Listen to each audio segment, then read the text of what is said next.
House Speaker Faustino D. III, and honorable members of the House of Representatives, Chief Justice Alexander Gesmundo, and honorable justices of the Supreme Court, His Excellency, the Most Reverend Charles John Brown, and esteemed members of the Diplomatic Corps, Executive Secretary Ralph Recto, and honorable members of the Cabinet, First Lady Luis Araneta Marcos, other distinguished guests, ladies and gentlemen, good afternoon.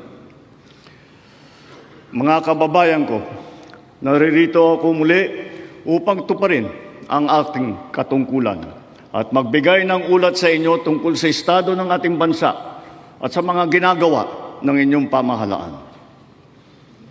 Isang taon na ang nakalipas mula noong huli akong tumayo rito upang ilantad ang katiwalian na nadiskubre namin sa mga flood control project.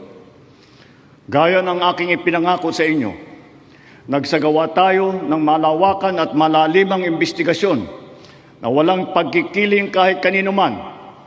Masusi nating sinuri at sinundan kung saan tayo itinuro ng ebidensya.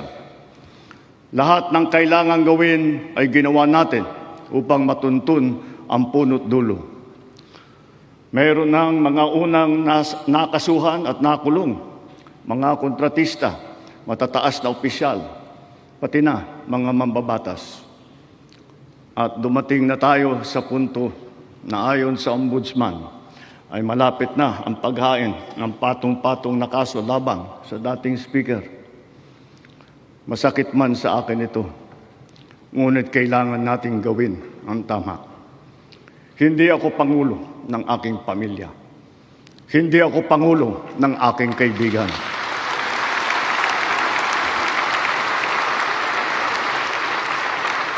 Ako ay pangulo ng Pilipinas at ang tungkulin ko ay sa inyo, ang aking mga kapwa Pilipino.